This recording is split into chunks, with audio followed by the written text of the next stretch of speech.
Hello, everybody. Good evening. This is your girl T Renee, and we are live. Day 10 of my 30-day Facebook Live challenge.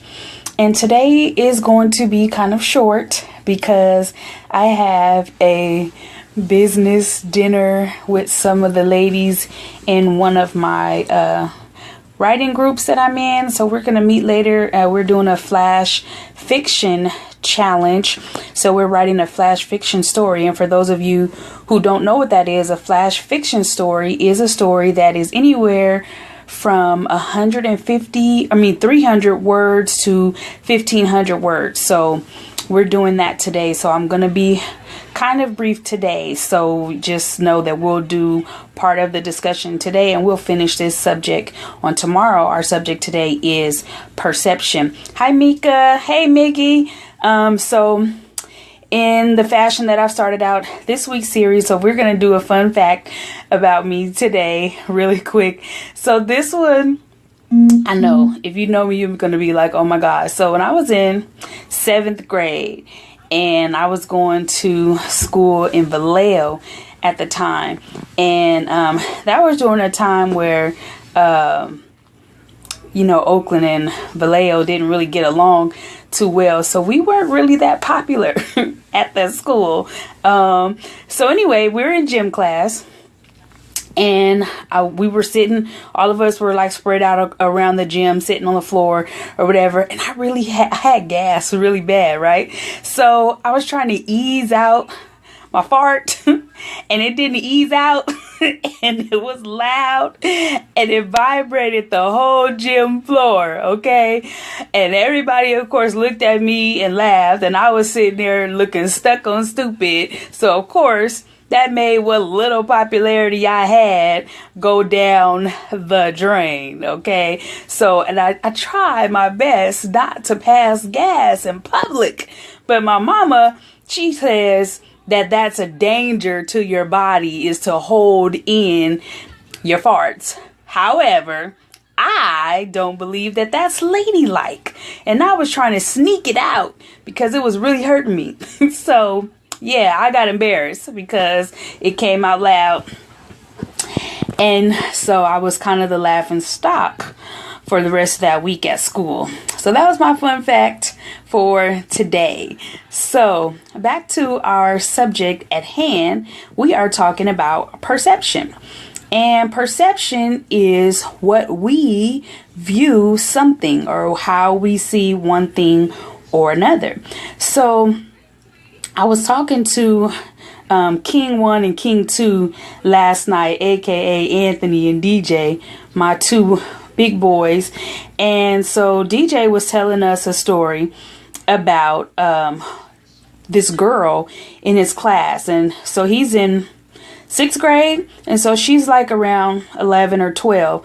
And he said that the girl had came to school with a see-through dress on. And I was like, what? And he was like, I'm like, well, why does she wear it to school? He's like, I don't know. But everybody was looking at her like, man, why you got that on? And he said her mom came to the school and she came inside their classroom and she was dressed as he said she looked like a stripper. Now, I don't know how he knows what a stripper looks like. Okay, I don't know what he's watching on TV. I have no control over that because he doesn't live with me anymore. However, this is how he described what the mother had on. So myself and Anthony were left to our imagination. So then he goes on to say, well, yeah, and her dad is in jail. And so then Anthony says, that figures. And I'm like, wait a minute. Both of y'all daddies done both been to jail. Okay, so don't talk about this girl because her dad is in jail, because y'all dads have been through the same thing. And so then Anthony says, well, Mom, have you ever been a stripper? And I started laughing. And I was like, no, I haven't been a stripper, but I did think about it. So they were like, whoa, wait a minute, Mom, are you serious? Like, oh my God. I'm saying, hey, look at here. Bills had to get paid. And y'all, I was like, Anthony, you used to eat a whole house. I'm like, so yeah, the thought crossed my mind.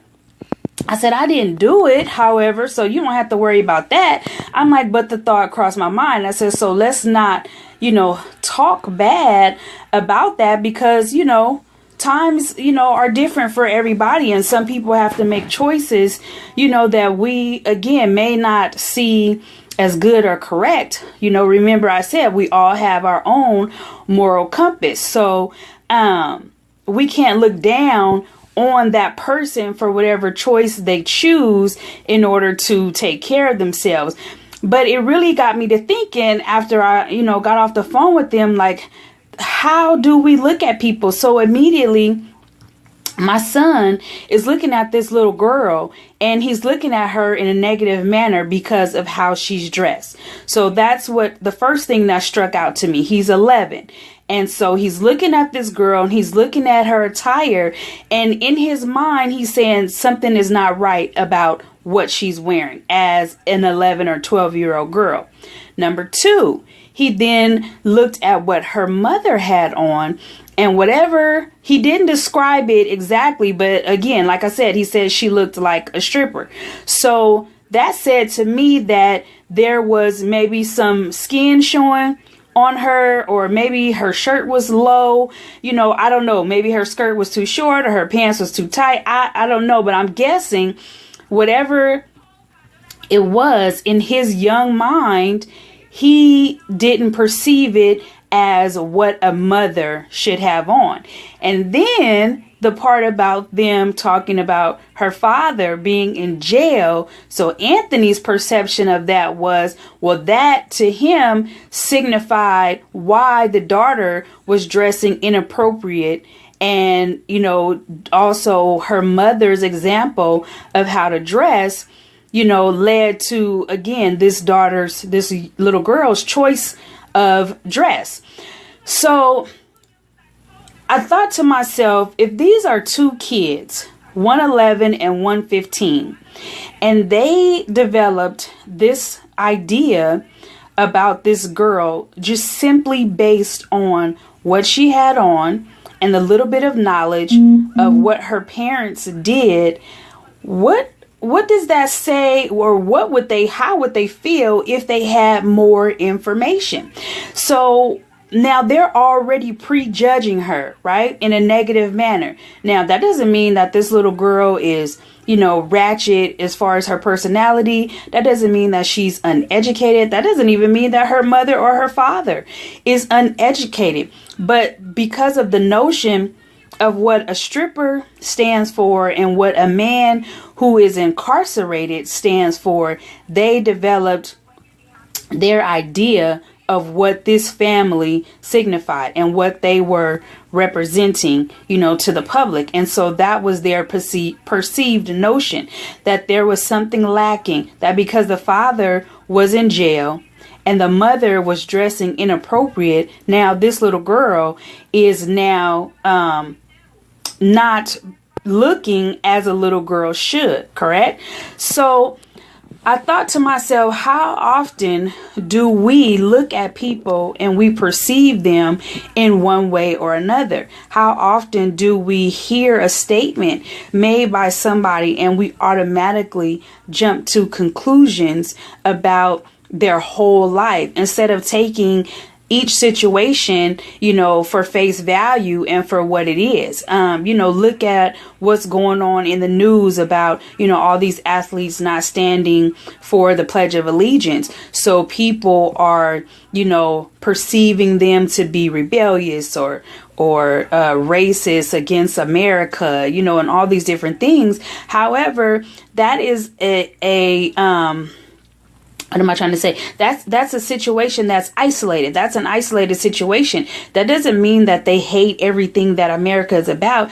What they're doing is they're standing up for certain beliefs. They are standing up for how they perceive America to be at this time and how they feel people of color are being treated or mistreated, if you will. So But you have this whole slew of people who are now, dragging them through the mud because of their perception of their reality, because of them viewing what's going on around them and to the people that they know or even people that they see in the news. And so now they're taking a stand because of their beliefs. So what do we perceive? How do we continue to challenge our perception? Are we to just make general assumptions about things, or are we to look at each situation and dissect it and then see, okay,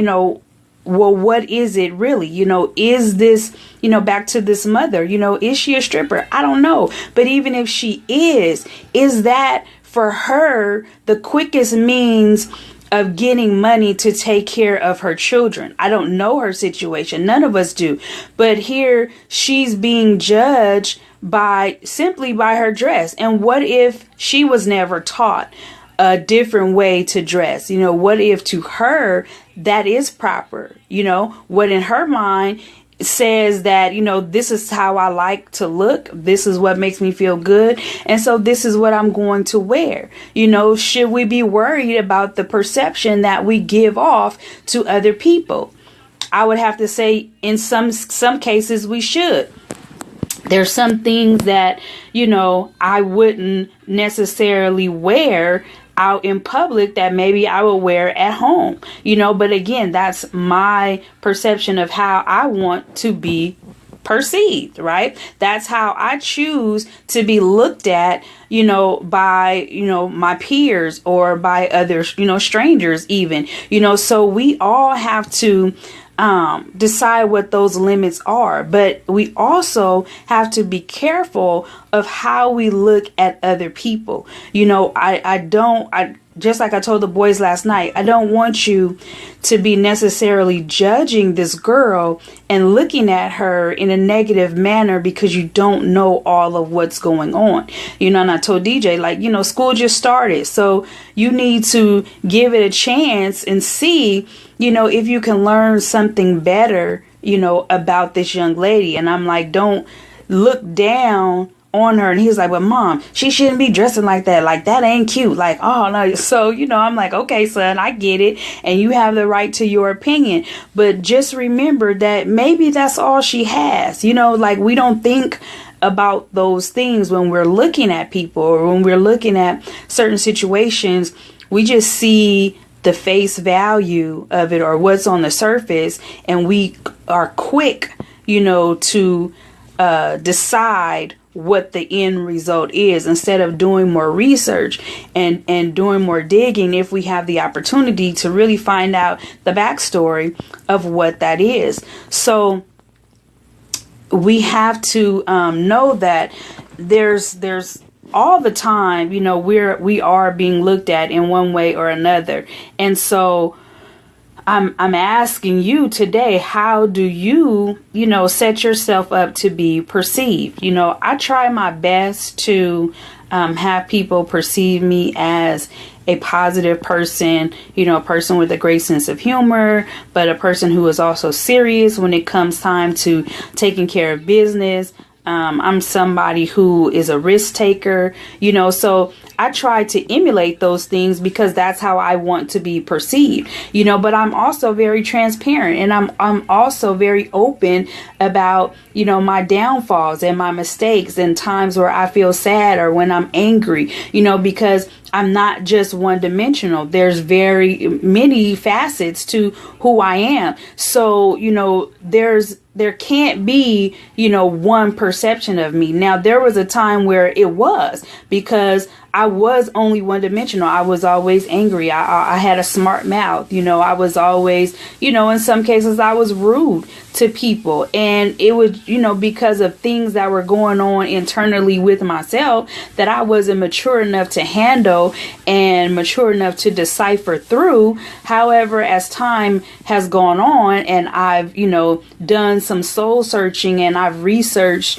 my own self, now, I can say that I am better about the perception that I give off. So what perception are you giving off to other people? Think about how you are interacting with others and how you are even viewing other people that you come in contact with. Are you always the type of person that's quick to judge somebody in a negative manner, or do you give that person a chance? Do you give yourself a chance to get to know that person or learn more about a certain thing before you totally dismiss it? So that's what I want us to think about today. Think about how you perceive yourself and think about how you perceive others, and what are you going to be willing to do to change that perception if possible? And we will come back tomorrow and we'll discuss it more in detail. And I'll give you some more examples on how we perceive things differently as people and how we can open our minds to accept someone else's perception. Okay. So for those of you that are just joining in, we're doing this segment short today because I have a meeting to go to right now. So we will be back tomorrow at 5:30 p.m. Eastern Standard Time. This is your girl T Renee, and don't forget your 30-second moment of laughing today. I will check in with you guys later. I love you all. Have a good evening. Bye.